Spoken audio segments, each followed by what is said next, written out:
Hello,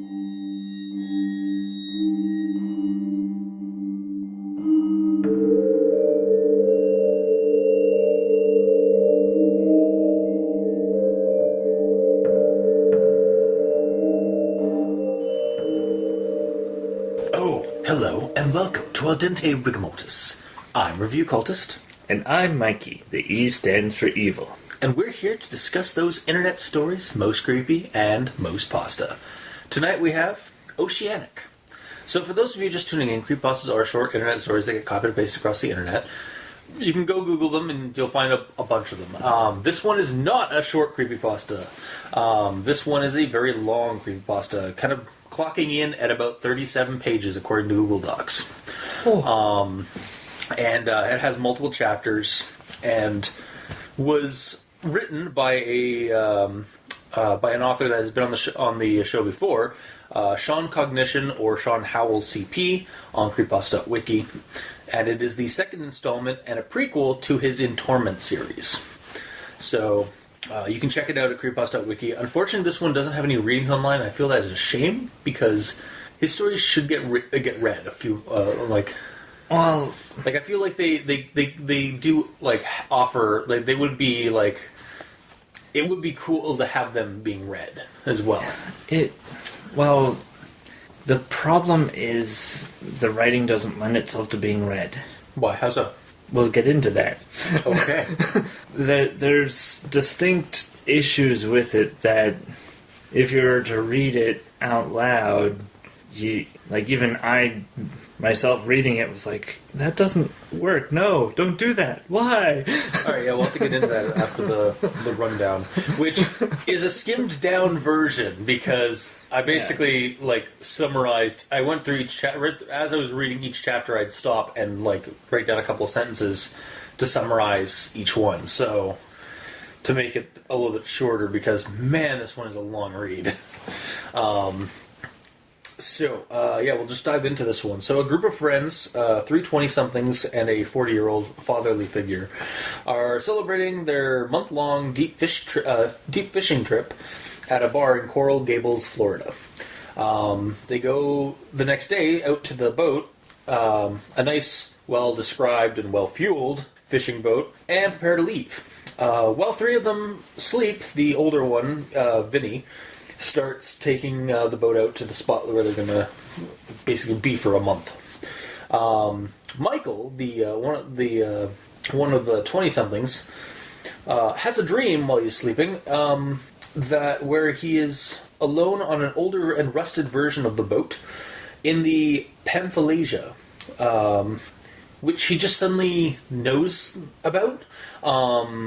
Also, it's all purple, lighting. The lighting is all purple and dark. Here he meets a masked man in a trench coat and one of his masters, Mendez. Mendez and Ereshkigal, as well as Enki, want Michael to build some ritual things and complete a test by killing his friends. By the way, Michael is a cultist to some dark entities. Anyway, he agrees, but only if Melody, his would-be girlfriend and one of the 3 other people on the fishing trip, survives. The entities agree to this, and then Michael wakes up, not without some questions, and join the club.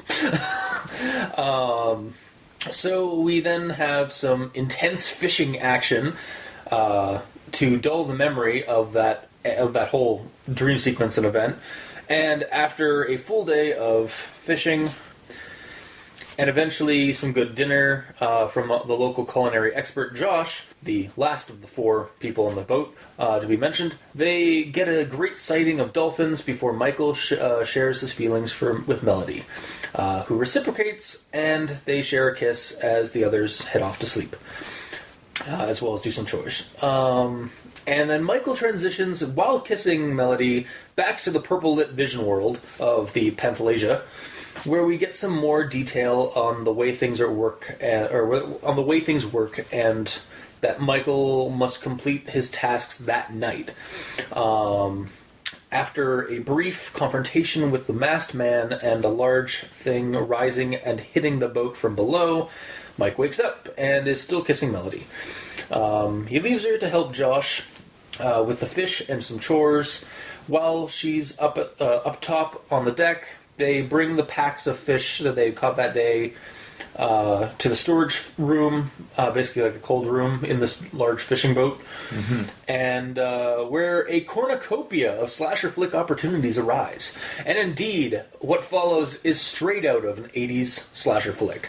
Joshua is butchered by Mike under the eye of the masked man.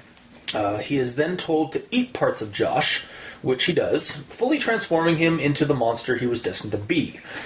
He gets some more answers and then leaves to finish the job with Vinny. When he goes to Vinny, who's sleeping, the man wakes up and immediately retaliates. A boat-wide battle ensues. It ends with Melody in the fetal position at the end of the boat, and on the other end of the boat, Vinny is slain by a fuel fire and a gunshot. The masked man reveals his face to be that of the likeness of Judas, the betrayer, and in fact we find out that the masked man seems to have inspired that and other figures in historical myth cycles. He allows Michael to comfort Melody after all this horrible shit. When he reaches her, it's discovered that she was told everything and persuades him to fulfill his mission here, which was to kill all of them, not just save her. This deed leaves Michael broken. In this broken state, he bangs Melody's corpse to show that her love, maybe. After Dredd, who we find out is the masked man's actual identity, or at least that's the name he's going by, reveals his intent to disconnect humanity from Anu, who is also Ereshkigal and Enki. They're all the same person, just different names.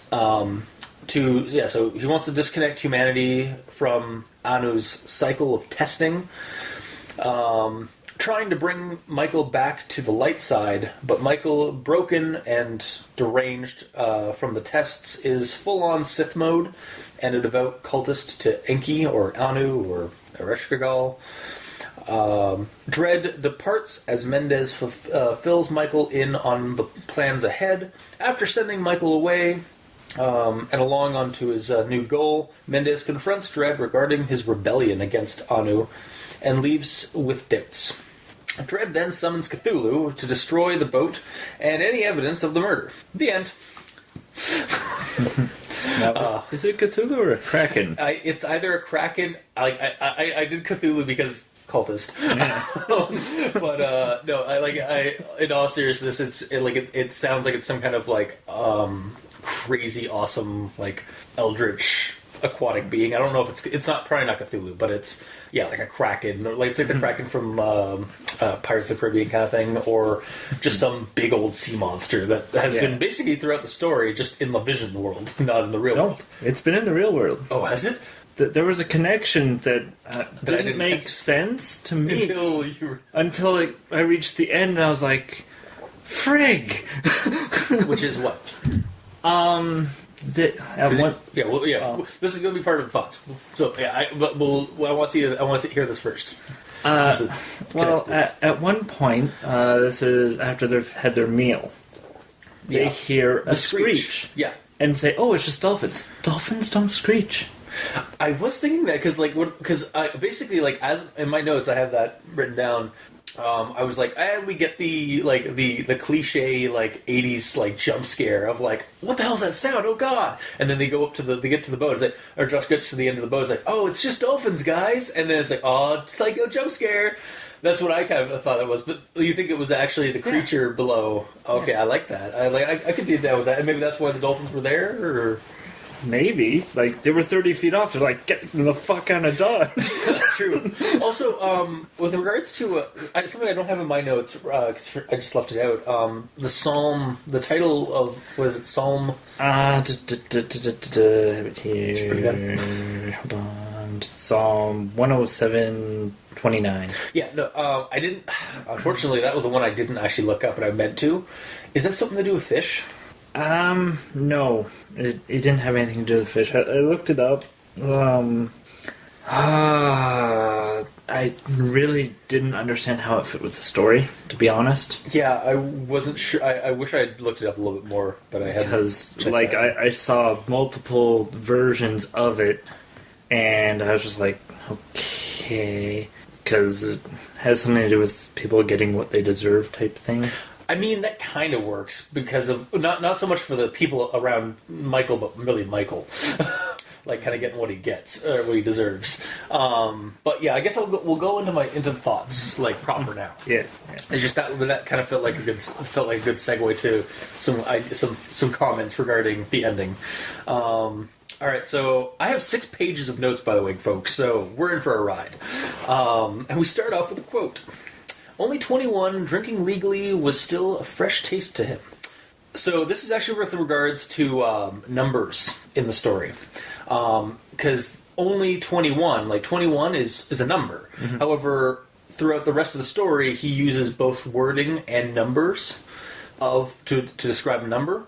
And I just, for me, as a writer and stuff like that, generally I've been taught that to stick to either numbers or the word of a number in a story and not use both of them. Like, it's some kind of poor taste, at least. That's what I've been brought up with when it comes to English and writing. Well, there's different schools of thought on that. The key being, like, up to a certain number, you write it down. Yeah. And then from that number on, you put the number, because it's easier, but then it really depends. Okay, yeah. I know, for whatever reason, 23 is sticking in my head for some reason. That being the cutoff point. I think it's because that's that movie, that horror movie with Jim Carrey. Anyway, it might have just been an elementary school thing where it's like, write it down. You know how to write this number out. That's where it came. Yeah, well, that's what kind of got me when I first started reading, because he kept using numbers as well as the actual, and then writing out the number itself. Yeah, when they were and they weren't too far apart from each other. But I know once you reach a certain point, writing it out doesn't really make much sense. Okay, writing out 152 is a lot. You might as well just put in 152, Yeah. No, if you're gonna, you should probably just stick with, using the number, not the wording, for me. Yeah. When it comes to But then, the story. At the same time, it's writing. So if you write out the number, we're not going to fault you. Yeah, yeah, and it's not really. It's really like a hardcore nitpick. It was just something that I've been brought up as a writer to write, and so, or when I write things, I usually try and follow that rule of thumb of either sticking with one or the other. But anyway, so moving on to the next quote. On the top of his lungs. That on should be at. Yes. And then, moving on to that, this is so I'm kind of confused by this paragraph. Mm-hmm. To the right, the area they would be fishing, on the dock, yes. There were several large deep-sea fishing poles attached to the boat itself, with a sort of mount. To the right, you had to walk around to where the driving compartment was. Though it had a mast, this boat was motorized. This really, that kind of a clunky paragraph. Well, and why say what's on the right side of the boat twice? Well, this goes into one of the big issues that I have with this story. Okay. The fact that he doesn't use nautical terms when there's a boat. Yeah. And saying, to the right, you look down at the dock, and that's where they're going. Well, why don't you just say, look down at the dock? Yeah. And you see the thing. Also, the big problem is, it took me until later in the story to realize exactly how the boat was configured. Yeah. Which could have been cleared up right at the beginning with nautical terms. Because they mean specific things, you can't go wrong, and if people have to look up what the nautical terms mean, they're learning. It's a good thing. Yeah. It's a good thing. And this seems to be a trend with his writing, because if you recall Nightman, he was making up detective he slang. wasn't making up. He wasn't making them up. He was using ones that were incorrect. Well, Because they were like they sounded like noir. they sounded sort of like detective slang, but they weren't. Yeah. That's Like the thing. he He could have. It seems like the way I kind of interpret it, it seems like he puts a lot of research in most of what he does, but then there's things that get neglected to be researched. Like again, I do bring it up later on. Like, man, I know a shit ton about fishing now. Like the procedure of fishing, like because of the step-by-step descriptors of for that one thing. But yeah, like then suddenly but for somebody who like is describing like fishing, like a huge like a big badass fishing trip, you don't use a lot of nautical terms. Yeah. So yeah, you just a little bit more research is needed to capture the feel that much more. At least in terms of like the subject or like the setting at hand, because like he got the '80s part down for me, anyways. Like the whole like '80s horror vibe going. Because seriously, as I was reading this, like I couldn't not get 80s slasher flicks out of my head, like as like how he was emulating the story. But yeah, then there's parts that like again like the nautical terms aren't there, so it's like he writes a lot of stuff about being on a boat and doesn't use nautical terms. So yeah, so you don't know where on the boat certain things are until he gives you the reference points. And like I had to use the steering wheel as a reference point. Yeah, pretty much. Because that's the only reference point that he truly gives. Is the center of the boat with the... Well, even then, that's pretty much the back of the boat. Yeah.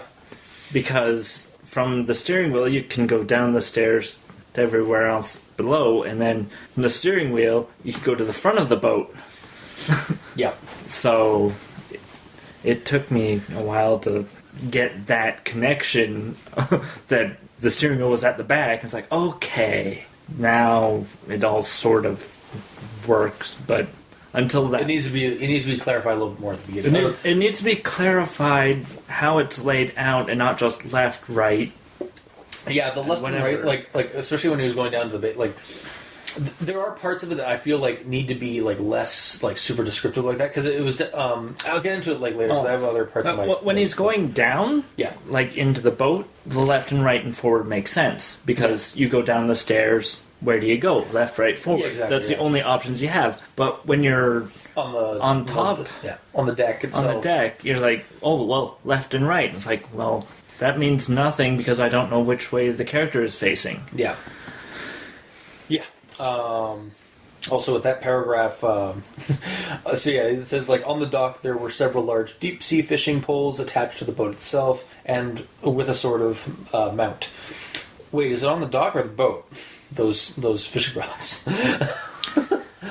Like the fishing rods are on the boat.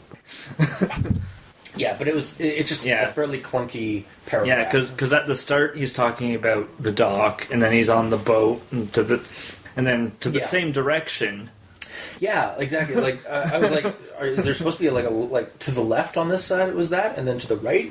Like maybe that's what I was thinking. Like I was thinking like maybe he'd screwed up and like put right twice.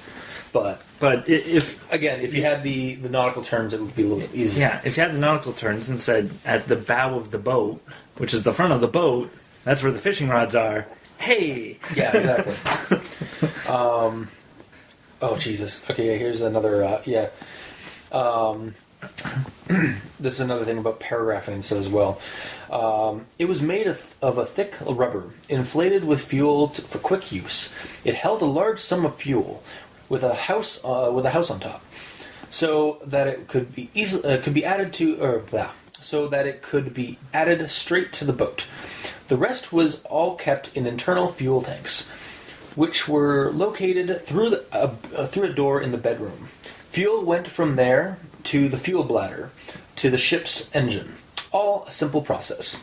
So that whole paragraph about fuel on the boat may be a little bit of unnecessary padding. Yeah, all you have to do is say, we had enough supplies. And to segue on that, heading down to the bedroom to place the fuel into storage, Joshua began whistling. Following him down, Melody was already good to sleep. There's more fuel storage? How many fuel storage do we got on this ship anyhow? Yo. I knew it. I'm surrounded by fuel storage.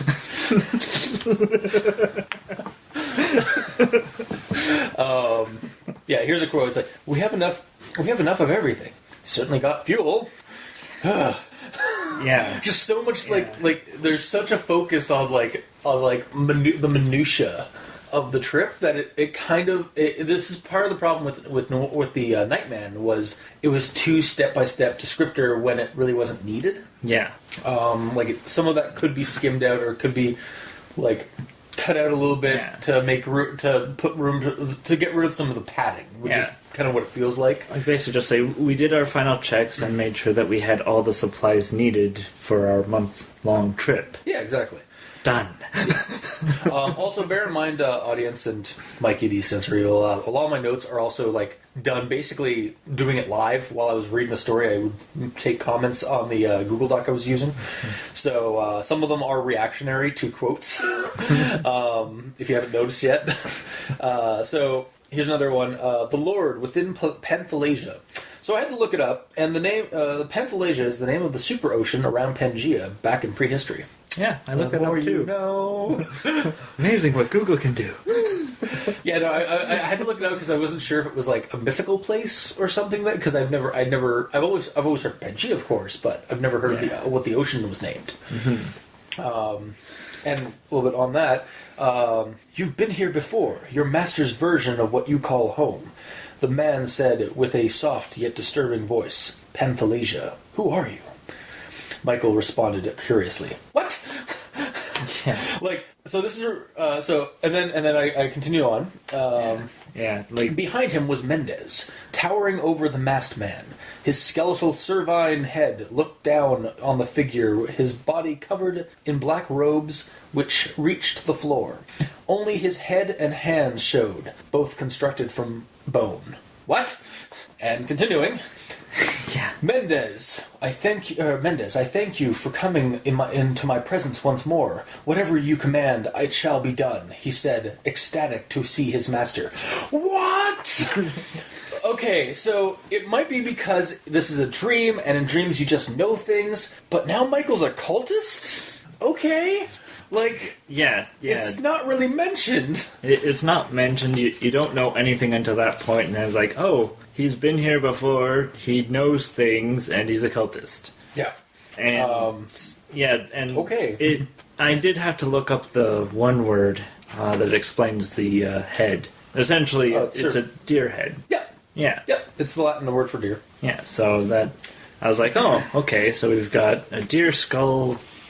Bone elemental that is made of shadow, and a masked man. Yeah, wearing a classical theater happy mask. Yeah, the laughter, the comedy mask. Yeah, and a trench coat with a hoodie. Yeah, in the primordial ocean. Yeah, that is purple for some reason. Yeah, purple everywhere. Yeah. Purple.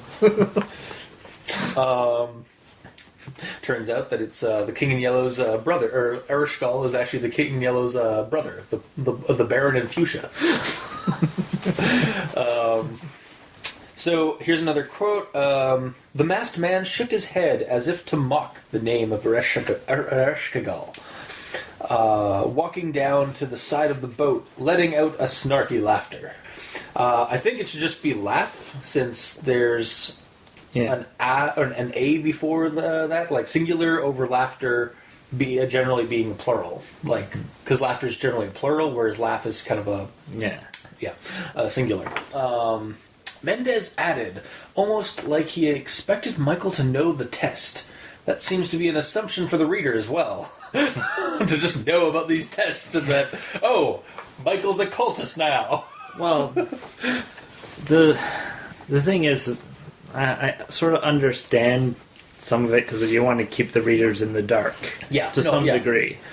And it isn't too far off from like 80s horror movies where like sometimes one of the characters is actually on the inside, and like he's basically getting orders from some dark thing or something like that in dreams, and then the waking world he's a normal person until he acts his plan. Mm-hmm. It's something I've seen in stories and in movies and stuff, so it's not too far off of assumption. It's a little jarring when suddenly like that's what's happening, and that our character seems to know, even though we've not had any kind of pretense of that knowledge, or of him even really acting weird. Like, the most we kind of get is that he's kind of introverted at the bar. Yeah. But he lets go and stuff like that, and so, like, that wasn't really enough for me to, like, to ease into this, okay, so he's a cultist now. It was, like, kind of really jarring. It's like, what? Alright. I have so many questions. They don't get answered. Here's another quote. A large dark shadow, which seemed to resemble a monstrously sized squid, was heading towards the boat, only a few dozen yards away. The boat began to shake as Michael fell on his ass. Alright, so for me, the use of ass kind of steals the reverence for the oncoming monster in horror. Kind of makes that whole scene, that whole paragraph, or that whole, like, dialogue feel a little bit silly. Yeah. Like, my ass! Oh! Yeah, he's just like, it's like the creature was coming up. Oh my! Like, he was gripped with fear, so much so that he fell on his ass. Like, it kind of steals away the seriousness, the serious tone when you use ass. But it was. Here's another one. Here's another quote. It was certainly not the first thing Mendez or Ereshkigal asked on him, but these were his friends. Yes, Michael. Follow the way of Myers. Again, another reactionary one, because as I'm watching Michael descend into this monster. Alright, so we got the next quote. Leaning it between his legs, he detached the hook, now dangling in front of his face. Raising the small fish to the hook, he pushed it down, giving a slight resistance, and then none. He watched as the hook exited the other side of the bait, leaving it squirming around. Intense fishing action. Again, that was like the one where it's like, man, I know so much about fishing now. Yeah. Like he goes so much in depth on like certain things in the story. Well, and I actually have that quote listed here.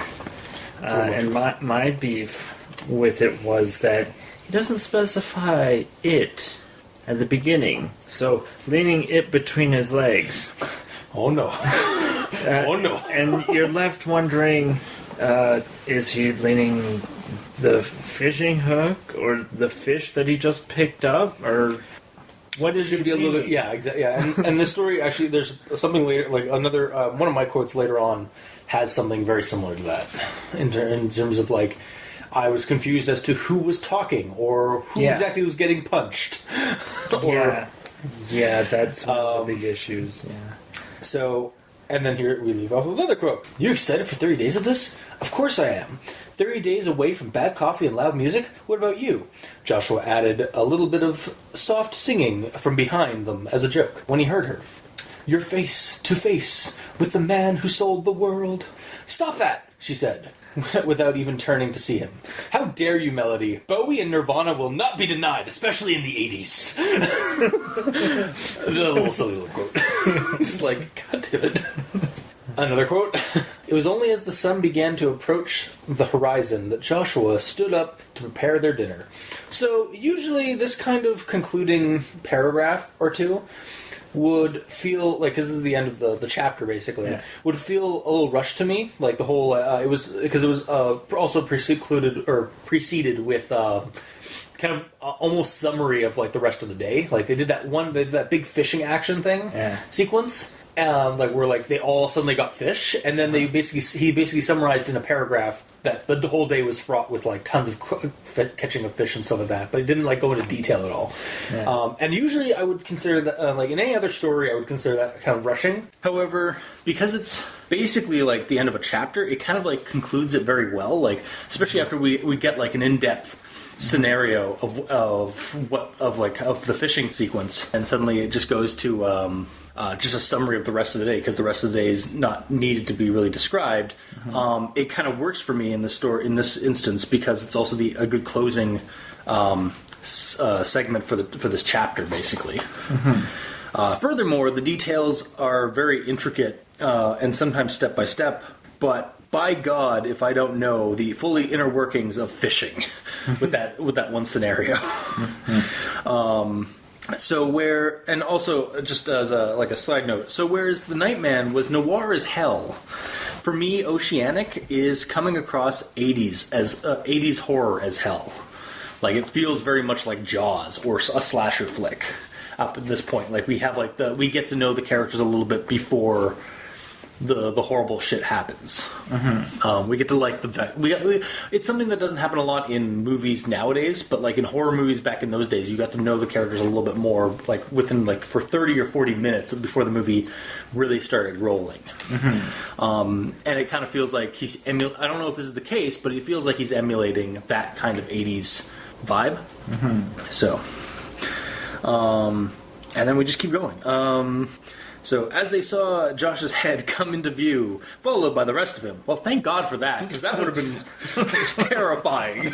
Although it would make a pretty interesting twist. Like, who killed him? Like, Michael was here the entire time. Yeah. Or I was thinking, like, his head just floated up the stairs. He said, and this one's kind of another stupid, silly one. He said with his usual tormenting smile, almost like he's in torment. I'll leave. All right, end of podcast. We're done.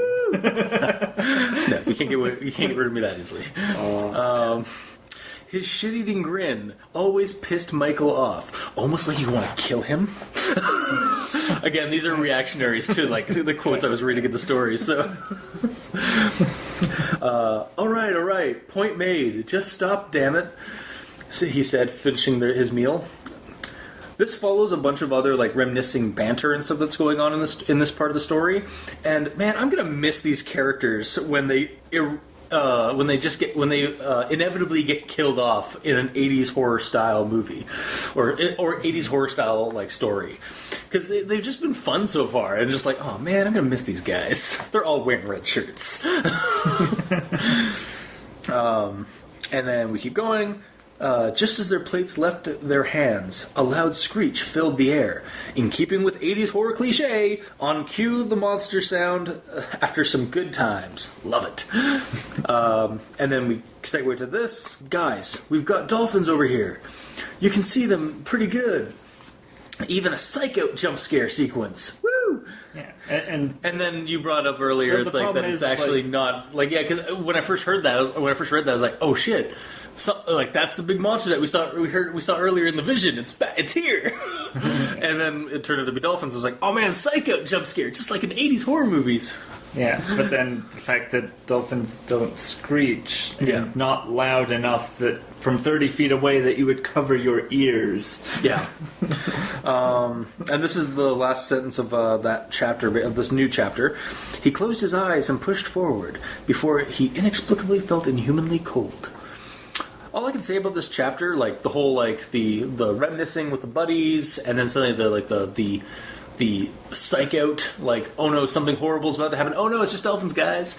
And then his whole his intimate relationship with Melody, and then just transitioning to him going back into the vision world, because that's what happens right after this. All I can say is, really smooth move. I kind of dig it. I dig this part, because again, we're getting to know these characters right before they die. Yeah. And it's just it's how you build up an 80s or an 80s style horror story, or just a horror story in general. It doesn't even have to be 80s. That's just the vibe I keep getting as I was reading this entire story. I just kept getting that kind of vibe from it. So, another question. All right, so. He is convinced your species is better off saved and freed of Ereshkigal, or as we have just referred to him, Enki's cycle. Ah, so Enki is Ereshkigal. Was confused there, but not just there. Because as we then find out, there's just so many different names for him, and I move on to that with No, I do not follow Anu, nor his cycle. Gah! Another name! Stick to one mask, Nyarlathotep! Like, because that's basically seems to be what it is. Just like he's a cosmic entity that has many names or many different, like, personas, and it's just like, God damn it, stick to one in the story. Yeah, stick to one because, I thought Enki was another agent, and then I was getting confused by Anu, and because I actually, like, when Anu got brought up, I thought it was like he was like the good force, like some kind of like benevolent force, and not Ereshkigal. Like just stick with one name. Like maybe like at some point in the story mention that he has other names. Yeah, and then many names across different cultures. Exactly. Yeah. Like, why does it matter if he has many names across different cultures if it's just one culture you're dealing with at a time? Yeah. So one name. Why do you give us the other name? Yeah.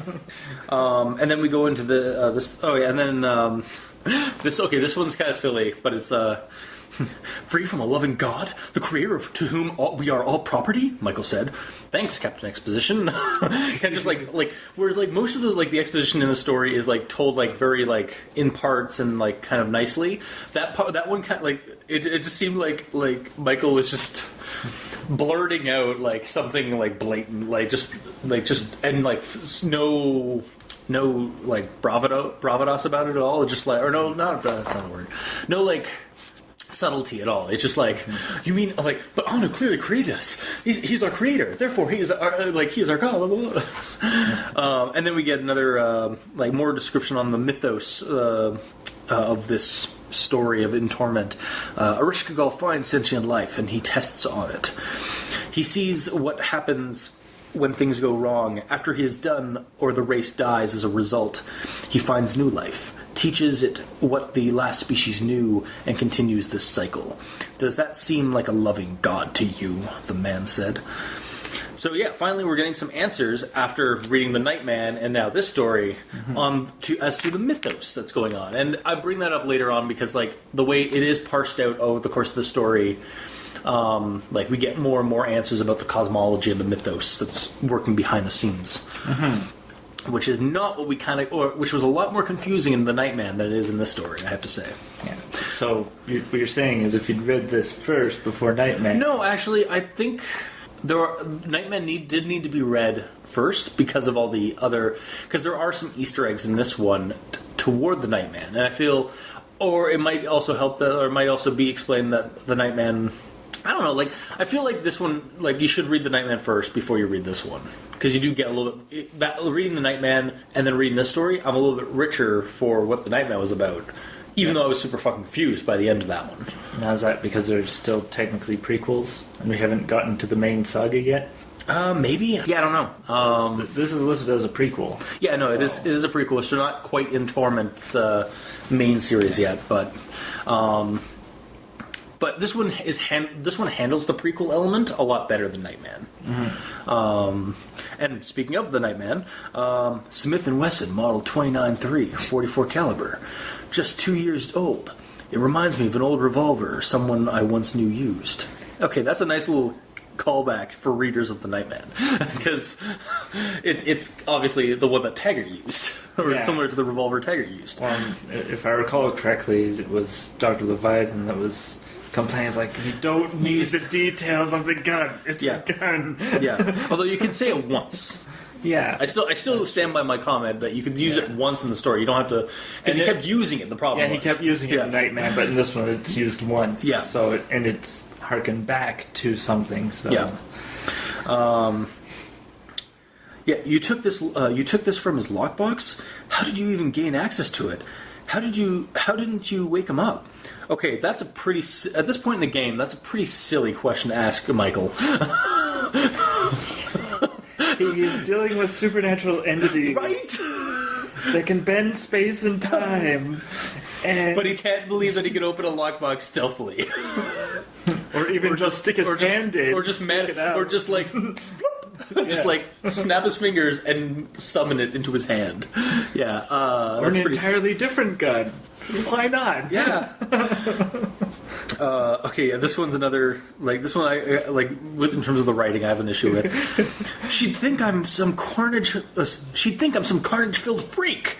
Okay, you could have just gone with murderous psychopath, because, Yep. like, carnage-filled freak is a little, like, it's a little weird, like, compared to, like, why didn't you just use murderous psychopath? Yeah. Because it's the more common, and I maybe like to be different, but, like, just stick with something that readers are going to be familiar with. Yeah. In terms of, like, what somebody's actually going to say. Yeah. Here's another one. You'll have this returned to you when it is needed. I can't see you sneaking around with a revolver and a flannel. That sounded like foreshadowing, as with the overly large inner pocket mentioned earlier on in his flannel shirt. Yeah. Because when he puts on the flannel shirt, he has like an inner pocket. It's always like way too large, and it's like, that sounded like foreshadowing as to what's going to be hidden in there. Yeah. And I didn't really care for the fact that he just says flannel and not flannel shirt. Yeah. Wait, he's just wearing a flannel shawl? Or like, I'm just wearing flannel fabric. Woo! It's like, he's just got a cape on. I don't know if it's like dependent on location where people wear flannel shirts, that they just call it flannel, but it just sort of, I didn't care for that because fair enough, it could be more descriptive. Yeah. God, I'm not even halfway through my notes. Notes. When he reached Joshua, he was expecting some sort of smart remark or joke at his expense. Instead, Joshua gave him a half smile and nodded his head very lightly and handed Michael the cooler he was holding. Aw, I'm really gonna miss Josh. Also, damn it, Michael, you are a bastard for doing all this horrible shit to your friends. Man, I don't know what to call the miracle catch. The massive amount of fish, or what you're heading for. I think it should be an A there where the was. Like, I don't know what to call a miracle catch. Yeah. Because it just seemed to fit better for writing. He was about to do something he'd never lived through as a normal person. If he could even call himself that at this point. Couldn't agree more. You're an asshole. You're a monster, Michael. On the farthest wall, an airtight packaging center was in the middle of the shelves area, where plastic bags had meat placed in them and air was drawn out. Suddenly I had a creative way to ice Josh go through my head. My slasher sense is tingling. Because of the whole, also coming, I guess, more Saw than slasher with the air pack or with the bag packing. On the table was a wooden topper with a beheaded, relatively small tuna laying flat. It had a slash running down the middle, and the organs already seemed to have been removed.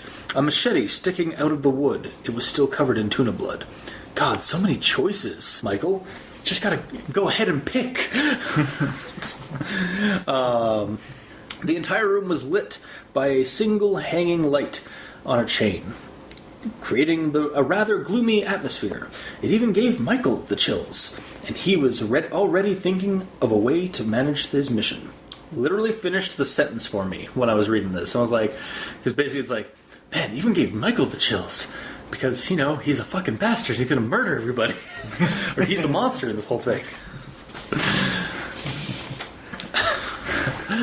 A lot of these are, again, like, there's a whole section of these that are really just, like, reactionary to quotes. So, damn, you feel that draft? Joshua said, vacuuming the air out of a second bag. Billy! God, this whole sequence is straight out of a slasher flick. His eyes rolled into the back of his head. Joshua's corpse was almost completely coated in the crimson fluid that once kept him alive. Pulling the blade out of his skull, the newfound corpse fell to the ground, splashing in a collection of its own released life force. Good night, sweet prince. And then that's basically the end of my reactionaries to the slasher flick of the story. As we move on, this one's a chapter title. Olin's legacy lives on. Hey, the Nightman readers will get this reference. As well as further on. Pulling on the larger... Oh yeah, and then this is another quote. Pulling on the largest thing he could get a grip on. He was met with slight resistance, and then almost none at all. Just like baiting a fish earlier. Classy move. From the writer, more or less. Okay. Like, just reusing that to kind of like as an analog for like for the whole killing thing. And then we go into the disgusting part of this whole of my notes. Yeah. So he's now eating Josh, by the way, and he goes for the small intestine at this point. It tasted of bitter venison with a bit of sour taste and even salt, though he blamed that on the digestive nature of the organ and the fact that it's where poop is made. Simply dropping the organ to splash back into the abdomen, he picked up the machete again and instantly hacked away at the middle of Joshua's right arm. The first cut itself reached the bone, clicking away at the hard structure. Man, it would be hilarious if Melody came in at that point, hearing all the noise and stuff of that. Wait, no, that doesn't happen? Oh, shucks. All right, moving on. Because I was expecting like something like that to happen, where like Melody shows up and then, oh no, tragedy! You have to kill her because she knows, or something. He was getting better as he worked more with the machete. It seemed. That's how it should have been written. But it was by the end of it, it's like as he worked more with the machete, it seems. Basically just a tense issue. And I think it's the only one that I've actually I noticed, like, really badly. So, right. The masked man was let go of Michael's shoulders. Yeah, that should not be there. Right, this part. If I shoot him, she'll definitely know. I don't know how I'll explain this to her. He looked Michael up and down before continuing. I think it's safe to say she's going to know what you did. You'll find a way to sweet-talk her. Be smooth, he said, referencing the blood on his clothes. I really like Dredd. He's like a more personable cosmic entity. Got full of snark. Attitude. Without any warning, Vincent opened his eyes.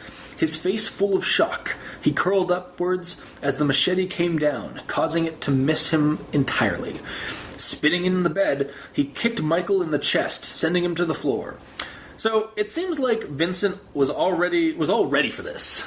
Like, WTF. And it's never explained. Like, I thought that we might get like some kind of like hint that like maybe Vincent or Vinny knew about the plan, or like was in on the opposite side, like he was part of like maybe the masked man's whole like thing. But no, he just happened to have a gun and a knife on him at all times for reasons. I don't even think it's really brought up at the beginning of the story that is he like militarized, like a military or anything like that, or combat hardened. But he just suddenly goes in commando mode in the story, like right here. It just kind of another one of those jarring moments where it's like, why is this character suddenly like I get that, like, oh shit, you're being attacked by somebody with a machete, you react, but it seemed like he was super on the ball and ready for this. For somebody who was planning on hanging out with his friends for a month on a boat. Well, that sort of comes down to sort of personal security. Like, he feels secure with his the gun knife and the gun. But and him just like his eyes opened up, like, and then just goes into gear. Like, what the hell? He probably woke up when the Josh thing happened. Oh, yeah. He would hear that. Oh, okay, I see what you mean. Like he heard the noises and stuff like that. And then he was just sort of half awake. All right, I'm gonna and then when he hears the movement in the room, he opened his eyes like, oh shit, and then it just seems really like kind of out of nowhere. Like I expected him to like not get killed at this point and like us have like some kind of altercation. I just didn't expect the like how quickly he responded to it and stuff. But maybe that's just because he's an experienced. Maybe there's part of his backstory that we're not getting. Yeah, well, he has a knife and a gun, and he knows how to use both. Yeah. That's essentially what it boils down to. Yeah. And Fair enough. Unfortunately, like many Americans, they don't want to go anywhere without their gun. Yeah. So it's that stereotype. Yeah. Well, it is also the 80s, so Yeah. that kind of stuff happened even more so in the 80s and stuff like that. So, Michael wasn't thinking of an excuse nor an exit. He knew he was figured out, and he wasn't going to stop. He was only thinking of where and how to attack. Where the hell is your gun, sir? It's in the lockbox. No, it was in his flannel pocket, wasn't it? No. Oh, he didn't put it in the pocket? No, it wasn't given to him yet. It wasn't? I thought it was given to him. No, it was handed to him. No. The Nightman gave it to him after he killed Josh. No. No, am I... I thought he had the gun already. All right. Yeah, no, he does, because, like, later on in the fight, when they get up onto the deck, he has the gun and he uses it to shoot the fuel. I thought he stabbed the fuel. He stabbed the fuel to get leaking, and then he used the gun's bullet to cause a spark. Then it becomes a matter of going in sneakily without using the gun. So by having Vincent... But at this point, Vincent caught is off there. guard- Yeah, but at this point, Vincent is, like, in commando mode. Like, he's like, bam! But if Michael has the gun, Yeah. then Vincent can't have the gun.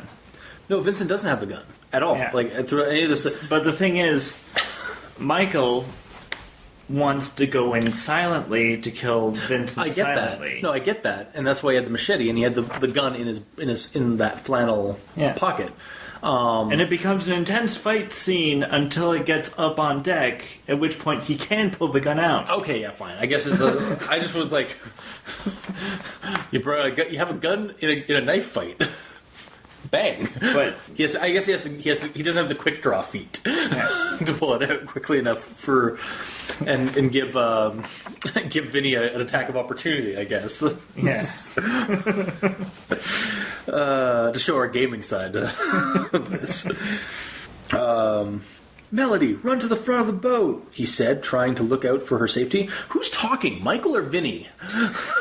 Like, I thought it was Vinny, but then I kind of, like, I started thinking, I was like, I guess it's Michael. Like, because he also cares about her well-being.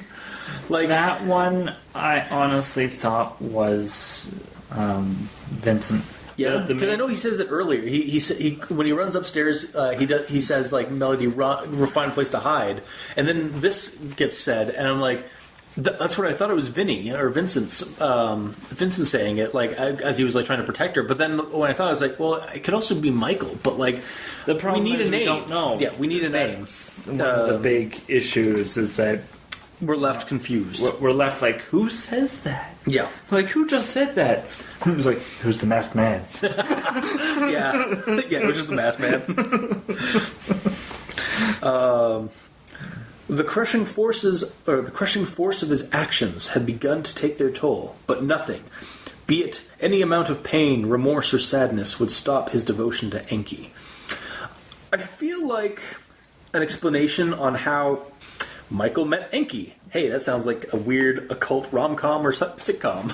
Anyway, might be prudent. Like, find out, like, how Michael got caught up in this mess. Mm-hmm. Like, we never get that at all. Like, he's just, surprise! He's a secret cultist. He's a closet cultist to some eldritch god. I just feel like I would have liked us at some point in the story, and we never get it. I wish we had gotten some kind of, like, even, like, off comment of how Michael knew him. Like, he apparently just, like, there is a comment where he's just like, oh, you've always known Enki, or you've always known Anu. And just like, that's, no. I need a little bit more of an explanation as to how Michael met Enki.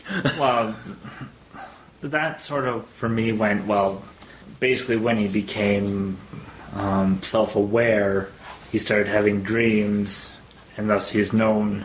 Maybe that's it. But, like, life. But that's stretching it because it's not explained. Yeah, exactly. And that's what I'm just saying. Like, we need an explanation of some kind. Yeah. Even like a. It doesn't even have to be a full paragraph. Just something like to give us some hint as to why or like how he met him and stuff. Mm-hmm. Throwing the machete over by the steering wheel.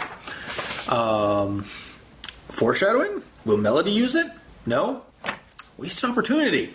Because I was totes expecting, like, because he throws the machete to the steering wheel when he goes to, like, grab the gun and, like, fire at the fuel and then cause, Vinny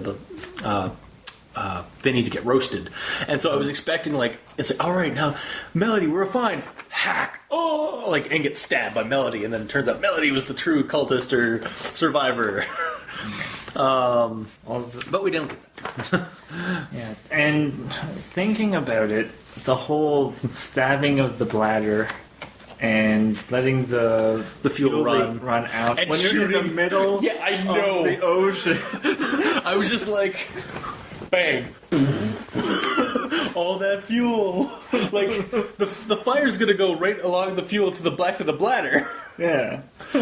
What do you think? What are you doing? Do you want everyone to die? No one lives, not even me.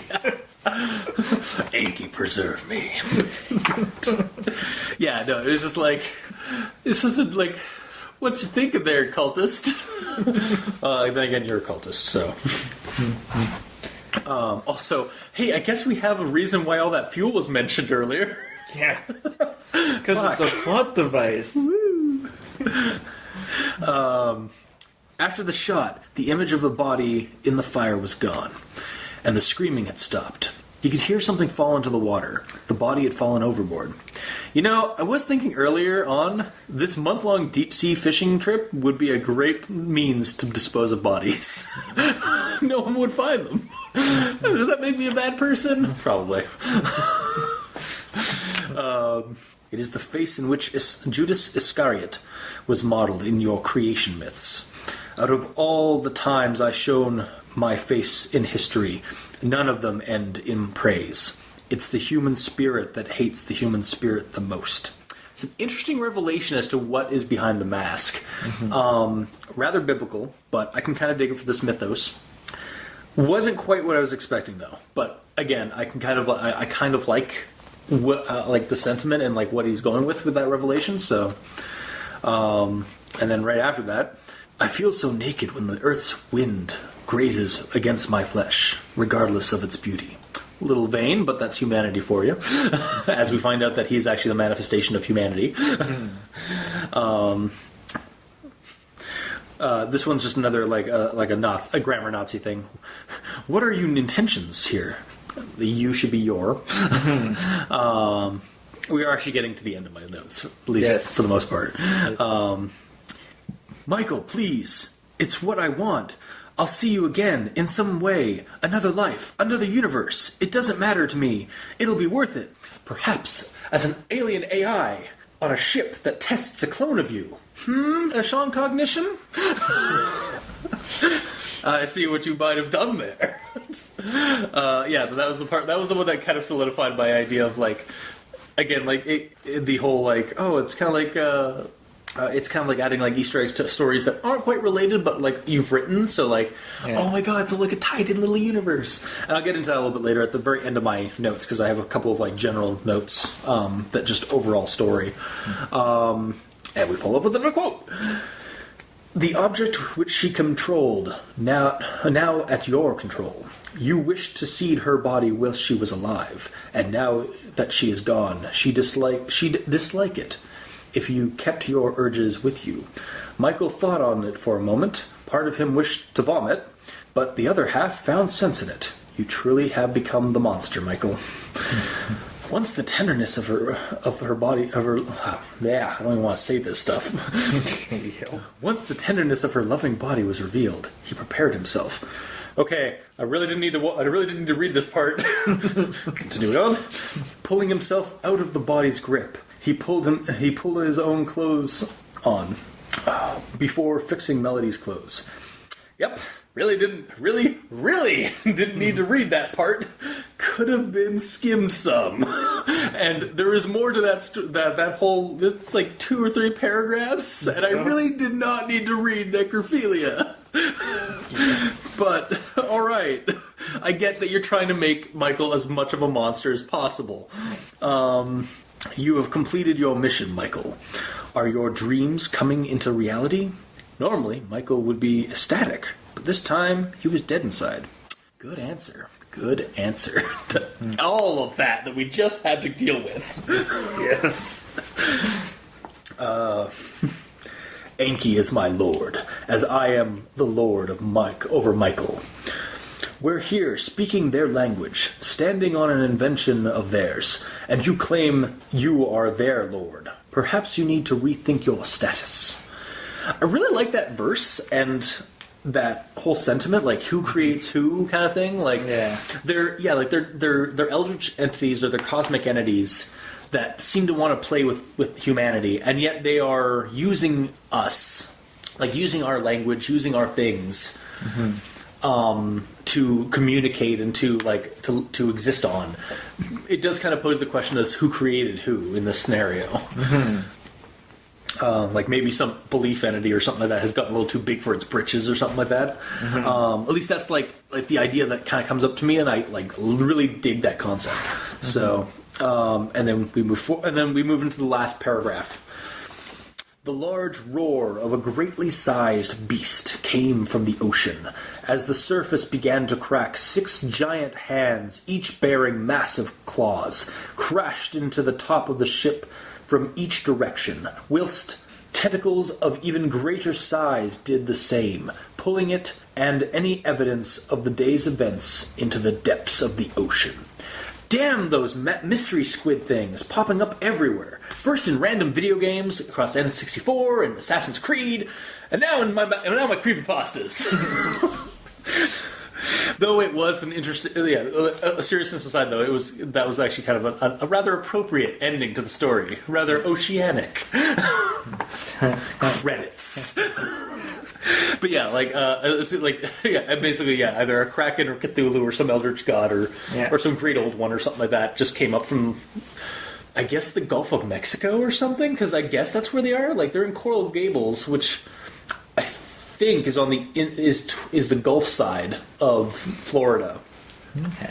But it might be on the outer side because they're in international waters. I don't know how far the international waters go in the Gulf of Mexico. Yeah, I don't know. But and then actually, if you want, and then there could be something to that as well. Like maybe the creature does dwell in the Gulf of Mexico because the Gulf of Mexico is supposed to be the remnant of a crater of the asteroid that wiped out the dinosaurs, right? Mm-hmm. So maybe that's like its home, like it's at the center of the crater because it came down on Earth. I don't know. We have some answers. We have some questions, and I definitely have some afterthoughts for the story at hand. Do you want me to continue with those, or do you want to go into your stuff with your quotes and all that? Because mine are more basically generalized, like my feelings about the story, whereas everything else that I've just rambled on about have basically just been directly at quotes and stuff like that in the story. Well, do you want to tie that into your recommendation? I guess I will. Yeah, we'll tie that into the recommendation. So. Now that you guys have sat through my thoughts on the matter, or the story itself, Mikey, E stands for evil. What do you got? All right, so the beginning. We're going back. The prologue. So the first section I'm going to talk about is something that is prominent throughout the story, which is there's constant use of words that need to be defined as being someone. Yeah. The whole again, there are combat sequences that happen. There are parts just somebody says something, and you're like, who's saying this? Yeah. Now, early on in the first 10 paragraphs, there's a sentence that mentions Melody, Michael, Vincent. And then the next sentence goes on to say, they've fucked and confessed feelings for each other multiple times over the years, but it never escalated. So I'm just sitting here thinking, so they had an orgy? Menage a trois? Yeah, no, it doesn't... Some things need to be, we need to know who's doing what. Yeah. More in the story. Yeah. And I have more examples, but... I also brought some up, too. You brought some up, too. And then I got to the 10th paragraph, end sentence, and it says, All 4 of them loved the sport and had been thinking about this trip for a very long time. At this point, I'd forgotten all about the fishing, and I was like, what sport? Hunting man? Question mark. At which point I went back to the very first paragraph where it states they're going on a deep-sea fishing trip. Yeah. So, paragraph 1, paragraph 10, you're lost. You're lost. Yeah. It's... He describes a lot of things, but doesn't describe things like the things that kind of matter in the story, like, or doesn't put enough clarity into some of the descriptions.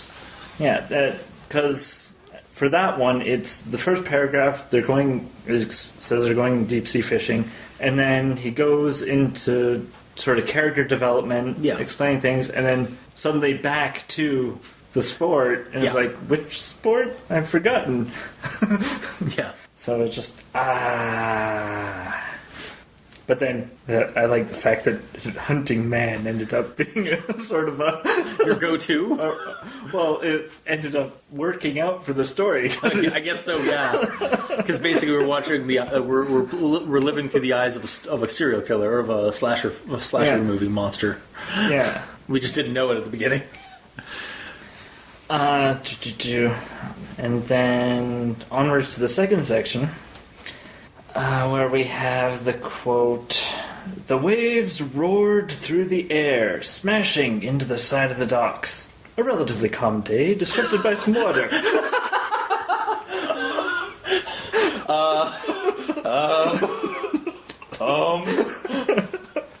Well, I mean, maybe the way. Well, he does say it was a calm day otherwise. So like, there's no wind or anything like that. So but maybe there has to be wind. It's a bit of an oxymoron. Well, you know what? Not true. I will actually refute that. Not true. As somebody who has lived on the water for many years, I can tell you that it can be a calm windless day, and you can get ridiculous waves.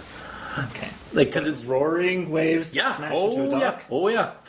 Dude, I live on, like, my cottage is on the open side of an island. So when so we get like the full brunt of the lake itself coming in onto the island. So but it can be a perfectly calm windless day, like maybe a light breeze at most.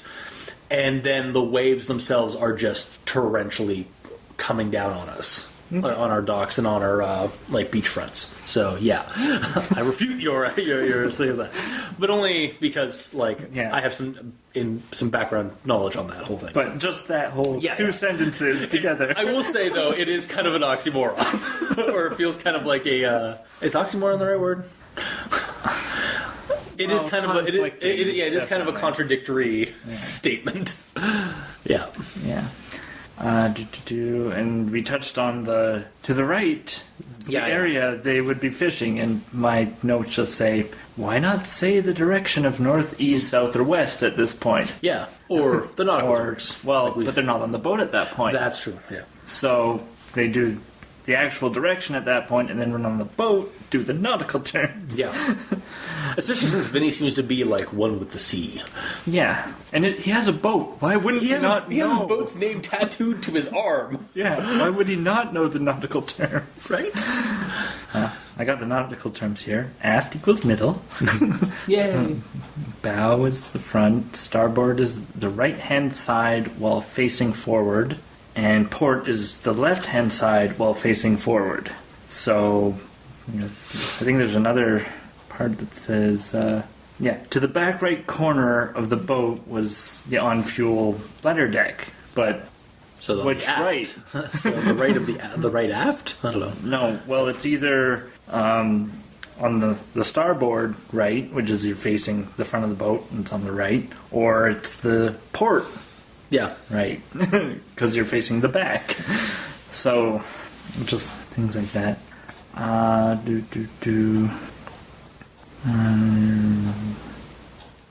Yeah, alright. And then at the dialogue, when they're going to sleep, we have, "Good night, Joshy," he said, mocking him. And it's like, okay. Yeah. Who's saying that? And who are you mocking? Yeah. Like, are you mocking Joshy? Like... Like, is that how Joshy talks? Yeah. And is this Vinny? Yeah. Or is this... Yeah, like, yeah, I was a little confused by that. Yeah. And it's assumed that it's Michael Okay, it's Michael right now. talking to Joshua and mocking Joshua. Also, was it just me, or like the use of Joshua, like the full name, was kind of like I get that's a full name and some of that, and like it works. But while I was reading, I was like, can you just say Josh? Can you just write Josh, not Joshua, all of that? I just felt like I didn't want to keep saying. I didn't want to keep reading Joshua because it's kind of it's not even a long name. It's kind of a clunky name though in reading. I don't know. Maybe there's just like a personal opinion on that, but. I just like I kind of got a little irritated whenever Joshua was the name that I had to read, because it's kind of hard to like, I don't know, like I found it kind of like irritating to read Joshua was doing this or like Joshua was doing that. Like, just use Josh. It's because it's multiple syllables. Yeah, that might be it. Just because Josh, one syllable. Josh, three. Yeah, exactly. And again, like that's just personal opinion, like on a name. So. All right, onwards. So, this is when he sort of starts the dream sequence. Okay. And the first sentence of the first paragraph, opening his eyes, he awoke, sitting up as fast as he could, looking around. Okay. First sentence of the second paragraph reads, the air around him was so humid he found himself sweating as he laid still. Okay. Forcing him to remove his blanket. So, he goes to an upright position, and then he suddenly lying still, removing his blanket. Yeah. He shot up, then he went back down, and put his blanket over him, and then realized, man, I'm sweating. Then he shot back up again, only to fall back down, and remove his blanket. Multiple blankets. Blanketception. Okay. The next issue I had was at the beginning of the section for international waters. So this is after the dream sequence. Okay. The first, 2.5 paragraphs don't say it's Michael. They just use he, his, him. Like it's supposed to, well, because you're supposed to assume that it's Michael. It's a continuation, but it's a new section. Yeah. And I was like, God, new section, tell us who is there and what's happening. Yeah, that seems to be an overarching vibe with this story that kind of didn't really happen. I don't recall it happening in the Nightman, but no, it's been a while since we read the Nightman, so he fixed some problems because the descriptors aren't as or there's actually a lot more description in fights and stuff like that, and a lot more in-depth things in this story than there was in the Nightman, where he skimmed over some stuff. But then he makes new problems. Yeah. Okay. And then I'm pretty sure you mentioned that one, so I won't mention it. But in the scene where he's looking in the mirror, I think it's just brushing his teeth. Yeah, he's brushing his teeth, and then the masked man's behind him. Yeah, so he moves his arm, and it mimics him, and then the sentence next, the left. His left arm. Yeah, but that could have been more descriptive. Yeah. Next he moved his head to the left, and the man in the mirror copied his moves exactly. Would have... Yeah. Because he's moving his head and it's following him, but he just said, move my head to the right, next to the left. I'm like, next to the left? Next to the left, he moved it right and then to the left. Yeah. It's assumed that that's what it is, but it's just those three words, next, the left. I didn't really have that much of a problem with that sequence. That might be a nitpick, I'm going to say, for that one. But... Yeah, because it could be more descriptive. It could be, and it's kind of funny because I'm hearing our comments on that, and then realizing it's we're complaining about not being descriptive enough in parts, and then too much description in other parts. Well, yeah, that seems to be the overarching issue here. Yeah. And this is a An obvious wrong word. Okay.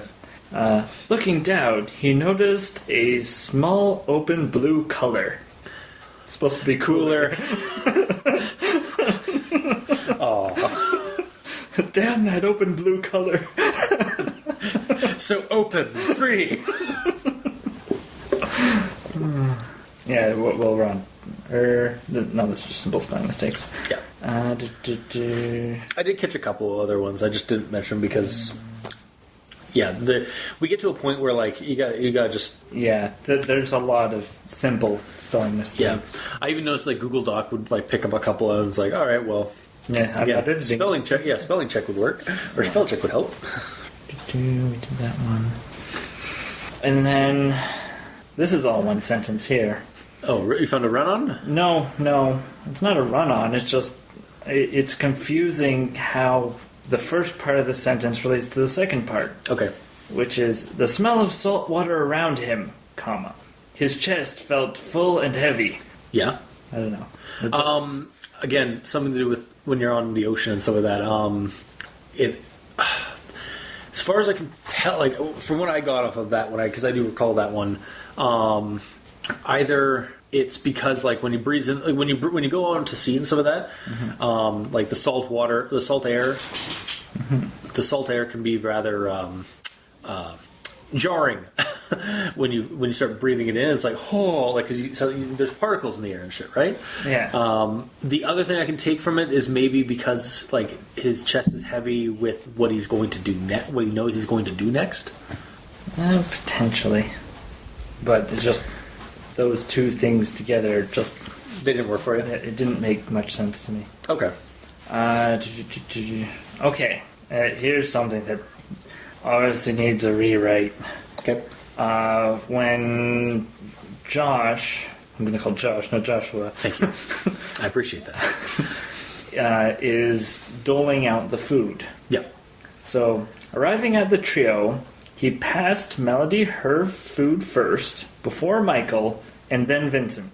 So, the order isn't exactly there, because, so... Yeah, you should have just said, he passed the food to Melody, then Michael, then Michael, then Vincent. Yeah. Yeah. And then, there's more to this, so... And then Vincent, whom had to stop leaning in his seat. And this comes another issue that is prominent throughout, which is the use of whom is used incorrectly. Yeah. Every time I read whom, I looked at I did a Google search of who versus whom. Yeah. And the basic way to figure it out is if you can replace it with a he, it's who. If you can replace it with him, it's a whom. That makes sense. So, base example of where it's wrong, another one. Melody had just finished handing her plate over to Joshua, whom took it right out of her hand, placing it in his. Yeah, because I was replacing with he and he and him, and I was like, yep, he would work. So therefore, who would work? Yeah. Yeah. And every use of whom is wrong. Oh, I'm not going to go into all of them because I was just because it's so jarring when you know it's wrong. Yeah. And the first time I read it, I was like, that doesn't seem right, and I just wanted to make sure that it wasn't right. And the fact that I was right, I was like, yes. But score word for Mikey. Boo. E stands for evil. S stands for spelling.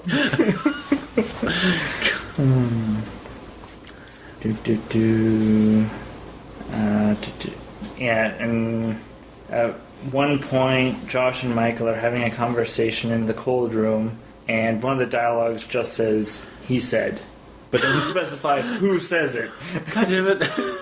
So, it's assumed it's Michael, but it could just be Josh monologuing. Well, what's the, what was the I don't... Oh, you don't have it? Yeah, okay. but it's in a sign of death to come section. Oh, okay. Onwards to the nasty part. Yeah.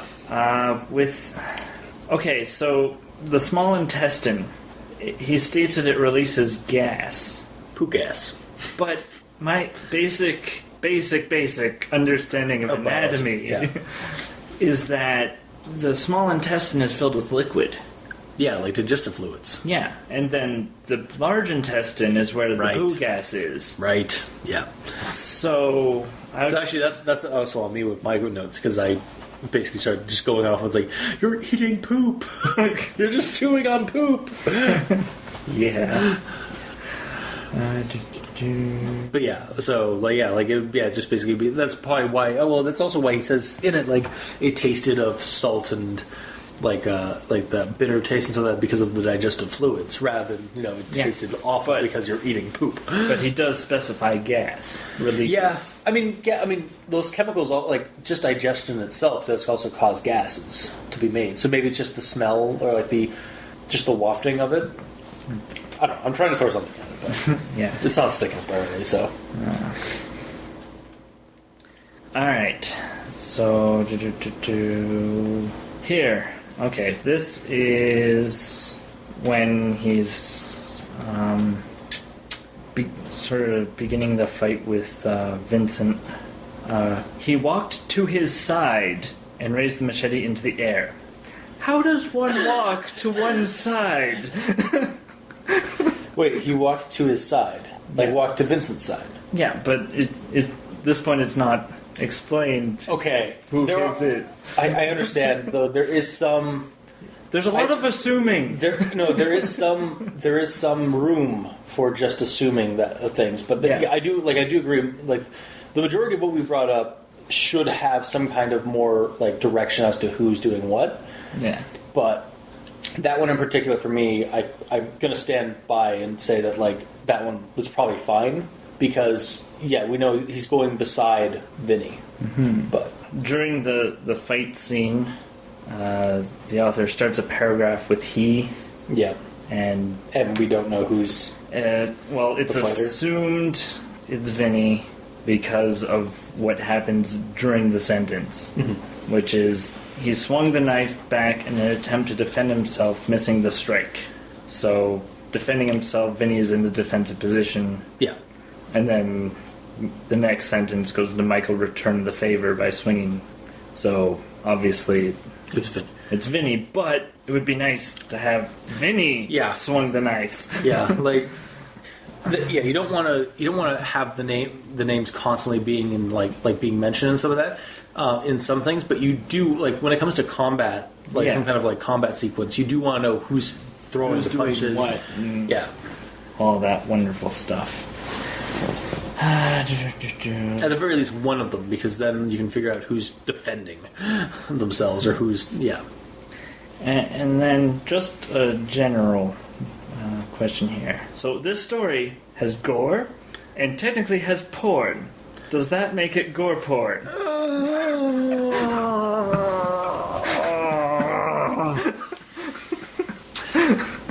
Yes, the last half of it anyway. Could be classified as gore porn. All right. And honestly, the first half of the story for me felt like an 80s slasher flick. Yeah. The second half felt like a 70s slasher flick, where it's just exploitative gore and horrible things. Basically, it went from Jason or from Michael Myers to Texas Chainsaw Massacre. Mm-hmm. With its graphic exploitative nature by the end, and then we suddenly get revelations about the cosmos and reality and the Lovecraftian horrors that toy with humanity at the end. So, I guess still within that decade range, because psychedelic horror or cosmic horror. Mm-hmm. Okay. So that pretty much covers my notes. Okay. The rest I'll save for recommendation. Yeah. All right. So here's my afterthoughts, basically, the stuff that I took after I was done, basically reading the story and writing down comments on the side to certain things. This is my general thoughts on the story. So I really dig the mythos and the story, particularly. It still has some over-descriptiveness, but is not as much as the Nightman, and that helps. Though it is there, as we've brought up. And it's there in a different. There's some problems in a different way with that. I love the 80s slasher horror elements and the good pacing of supplying us with information about the cosmology and what's going on exactly as Michael's doing these tests and he's performing them and so that, and then not the Nightman, the Man in the Mask, and some of the other entities will parse out information as to what's going on to Michael as a reward, and as a reward to us as the reader for reading through the story and getting to that part. It's paced out like over in segments in a segmented way, which is I liked that style of like delivering you information about the world. The gore and more disturbing sequences, like the necrophilia, are a bit gratuitous. Mm-hmm. Like I said, just like a few minutes ago, the story's first half is basically an 80s horror movie, like either Jaws or like Jason versus Freddy, or like an 80s slasher flick like Friday the 13th or Halloween kind of thing, like where you get to know the characters or you get to know the victims, and then the killer starts killing them off in a single night. I was actually a little concerned when it was like, man, you guys are going to run out there for a month? Yeah. Jesus Christ, it's going to take over. Is this story going to be span over a course of a month? No. But then, once cannibalism started coming into play, it really did start at the cannibalism part. I was like, all right, so this is still kind of an 80s horror movie, but it's also more of a 70s gore exploitative like horror film, like the Texas Chainsaw Massacre. And what have you. I feel like those gore scenes and the necrophilia could definitely have been insinuated more than shown. Yeah. Like, you didn't have to go into such fine detail with either of them, because as a normal reader, that's going to deter a lot of people. Yeah. I'm reading it like, again, I'm a horror movie buff, and like I've seen some sick shit. I've read some sick shit, and this was like, oh god, this is what I'm reading. I really don't want to read this. I got to for the show and for like to finish the story, but I really don't want to read this next couple of paragraphs. I think he could have definitely with the necrophilia. He could have just skimmed over, like just insinuated that he did some horrible deed with the body.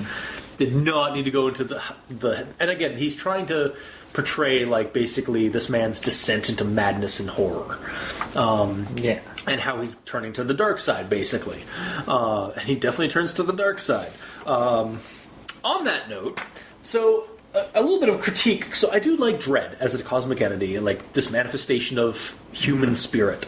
But I gotta say, his tactics of rebelling are a little lackluster.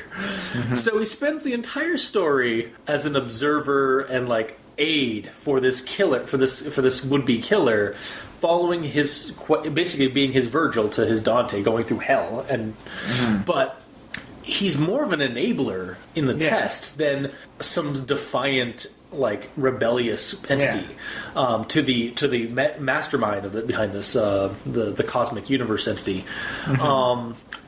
Why? So why did he expect to be able to turn Michael at the end, after he had let him go down the slippery slope of madness and like cannibalism and necrophilia and all this horrible stuff that would break a human being, and then try and reason with him to not fight this? Like, it just seemed like a very poor planning on Dredd's part. Well, like the most opportune time would be when Melody was still alive. Yes. And then it's like, and then it's like, it's not until after he tells Michael that he chose poorly, and Melody actually chose correctly by saying no to Enki. Yeah, and like, I guess maybe like his motive wasn't really to try and change him, Michael, but trying to again worm some morality and consciousness into Mendez, who he had said earlier like he's trying to basically, at the right moment, Mendez will join his side because of the seeds of doubt he's putting into his mind by giving him human morality and stuff. But it just seemed like his tactics were a little flawed. By the end, like, what did you expect? You tried to offer the light side to the guy who's descending down to the dark side, but the dark side had cookies now. Like, you've already like driven this man irrevocably insane. You're not bringing him back. Yeah. He's gone too far. I love the Easter eggs that are in this one. I feel a little richer reading the Nightman and even Tabula Rasa, which I believe is a separate story to this mythos. Like I think it has its own like little universe going on. I think ShawnCognition or ShawnHowellsCP, however persona you want to take. If you're listening to this, maybe let us know or let me know because I'm kind of curious about that. Because when I noticed it right off the bat, basically that Melody was the same name as the AI from Tabula Rasa, and then I actually went through and looked up, and most of the names in the story, like Michael and Joshua, and I think Vincent, but maybe I wasn't sure about Vincent. They're all mentioned in Tabula Rasa, so he's reusing the names, and it gave me a little bit more that there, like more like there's little nods and bits and pieces of like Easter eggs to other stories that he's written, and it's like kind of creating this shared universe kind of thing of a creator. It's kind of like the same feeling I got. To use a very like high regarded example, using Stephen King, when I read Stephen King's It, and the car from Christine is described as the car the bully at the uses or is supplied by Pennywise to go after the Losers Club near the end of the story. When you realize that the car that he describes, it's the Christine car, and it's like, wait, that's Christine. Oh, is this like shared universe stuff? And I really like that like metafiction, that like adding in little Easter eggs. And I mean, like, somebody who hasn't read any of his other stories, they aren't going to ruin this story by having those, because they're just kind of hinted at, they're nodded at. Yeah. But somebody who's read the other stories, who has a little bit more experience in the writing of this author, you get a deeper connection to the lore that's being built in the story, like just out of like kind of a almost like a metafiction kind of thing. And I just really enjoyed that about the story. I'm more interested now in the In Torment series than I was with the Nightman. With the end of the Nightman, I was kind of left confused as to what the hell the cosmology was all about, because I kind of felt like Taggart, just kind of stumbling into this whole mess. Yep. However, with this one, we get much more of a concrete explanation for what's going on, but it's not done super obtrusely, or just bluntly. Like, it's not exposition. It's more like it's handed through parts. Like, it's integrated into the story itself, which is usually what you want to try and do as a writer, is try and add in show your grand cosmology, but like in bits and pieces in your story. And this one does it much better than the Nightman did, because we actually get to know a little bit more about it. I still have tons of questions about this cosmology and the mythos that's going on. But yeah, as a reader, I'm looking forward to reading the next couple of installments and eventually the In Torment series, because of just how well it was explained, or basically how well it was clarified. So yeah, that's kind of my afterthoughts on this story as a whole. Is definitely the descriptions could be lessened in certain spots, could be added in other parts. Like go through the story again and kind of figure out parse out what doesn't really need to be there, and then maybe add a few things that shouldn't be there. Like, again, the naming conventions. Yeah. Skim past the necrophilia, maybe. Tell, don't show. Don't show us that. Just insinuate what happened. Yeah. But otherwise, this is a much more concrete, much more coherent story with regards to telling us the cosmology of the In Torment universe. And I'm looking forward to reading their other ones. So, anything else to say before we go into full recommendations, or? No. No. Okay. No, it's recommendations. All right. Well, then, in that case, with that in mind, I liked the first. I liked this story basically throughout. There are tons of there are problems with it, but I will recommend this because it's just a fun, kind of horror story reminiscent of an 80s slasher flick or horror story, and you get a lot more. You find out a lot more about the world, in this one, and you can understand it a little bit more than with the Nightman. I'd still maybe recommend reading the Nightman first, but honestly, at this point, I almost want to go back and read the Nightman and see what I didn't notice in that one compared to this one. I guess it could go either way. You could either read the Nightman before or after this one, because they do like drop a bunch of little like Easter egg, like a lot more blatant Easter eggs at the end, where it's like you're sending them to that place in Pennsylvania. That's where Detective Taggart from the 1946 moved to after the incidents there.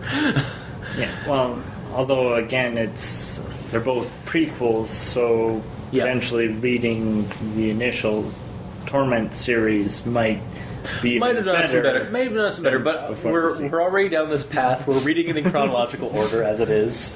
So, for me, it could go either way. You could either read the Nightman before or after this one, but I think you should read it just to kind of get more context on this as kind of outsider as it was, or as like kind of like hard to follow as it was in terms of the cosmology. It basically comes to light in this story for me. I'd recommend this story wholeheartedly. Mikey, your recommendation? Well, mine's impartial, because the story, like when you actually figure out what's going on, isn't that bad. Yeah. But when it comes to how it's delivered, you didn't like it? With all the not really telling us who's doing what when things are happening. There's actually a lot of the paragraphs could be merged in some way, because there's a lot of like 2 or 3 sentence paragraphs that could have just been be merged together. And in fact, some of them have the start with the he and stuff like that, where if they were part of the previous paragraph, solves part of the issue. Yeah. So there's stuff like that, and obviously the incorrect use of whom throughout. Like, if you like your grammar, I don't recommend reading this. It definitely could use with another look around and editing. Yeah, and another round of editing, if it's had any editing. Well, obviously it had some editing for words, but not looked close enough, because we found words that were spelled correctly, but were the wrong word, or extra words that didn't need to be there. Yeah. This does a lot of things that, if somebody had looked at it, could have been resolved beforehand. Yeah. So that's really what took me the longest to get through this, was all the editing issues. The issues with like who is what, and that's weird, because I was reading through it and I really wasn't having I kind of go into, when I read stories, I don't really go into full on critique editing mode, but I do pick up things, but otherwise I don't let them ruin the story for me. So, but it's kind of the difference between our two views on when it comes to reading stories. So, or for the show anyways. And it comes down to clarity. Yeah. If you're clear on who's doing what, and clear on how the boat is configured by using nautical terms, it makes for a much smoother read for the audience. Yeah. So that's a little bit, basically, just edit, another editing round would help with the story. Maybe take some of our advice, of using nautical terms and skimming some things would help immensely for the story.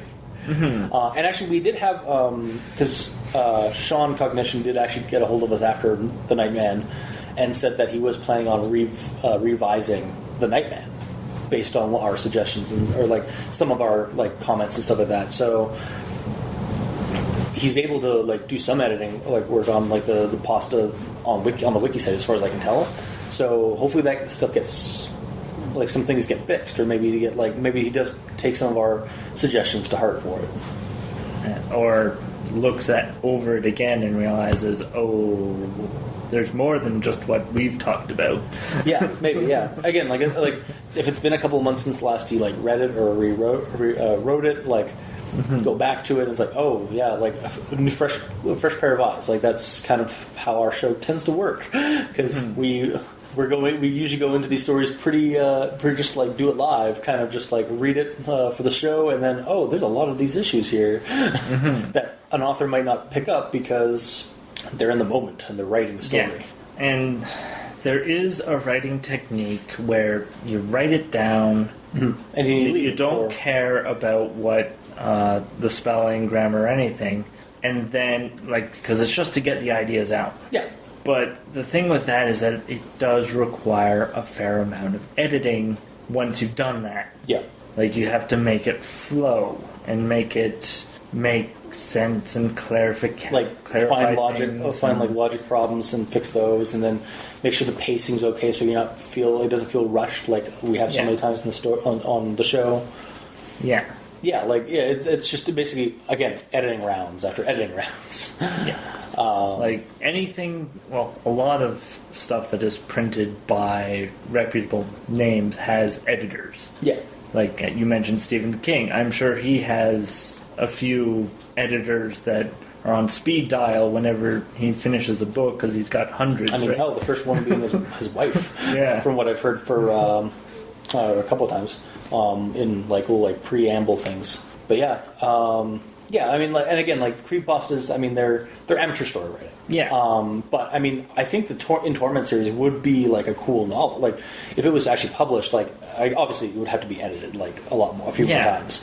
But so far, I'd like to actually own a book of In Torment down the road, maybe.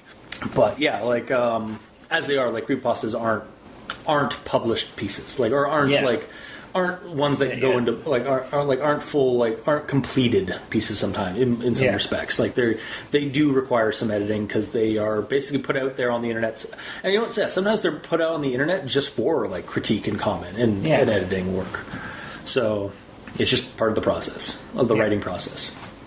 So with all that, basically just a tentative recommendation. Yeah. Yeah, like I said, there is a story that has some entertainment value to it if you can get past the writing and how it's written. Yeah. All right. Well, Baz are two recommendations for it then. So if you like what you heard, or you didn't, leave us a comment in the comment section below wherever this gets posted, whether it be on Kiwi6, Facebook, YouTube, Tumblr. We're on iTunes, so leave us a rating or a review. Every little bit helps. Let us know how we're doing, and if we need to edit more, or if we need to work something out. And you can also send us those messages on Twitter at the E stands for evil for Mikey, or at Review Cultist for the Review Cultist. You can also send us emails at aldenterigamortis@gmail.com. That's ALDNTERIGAMRTIS@gmail.com, where you can also leave us suggestions for other creepypastas you'd like us to discuss on the show. And if you'd like to check out the title cards for each episode, you can check them out at crazonstudios.tumblr.com or on the YouTube channel, Al Dente Rigor Mortis, where you can watch or listen to the video versions of the podcast. And if you'd like to support the show, you can go to Patreon and donate. Go to Al Dente Rigor Mortis on Patreon and select the patron tier you'd like to back us at. We usually offer behind-the-scenes content, early episodes, and just Patreon-specific episodes. So, until next time, I have been your host, Review Cultist. And I'm Mikey. The E stands for evil. And this has been Al Dente Rigor Mortis. Sleep well.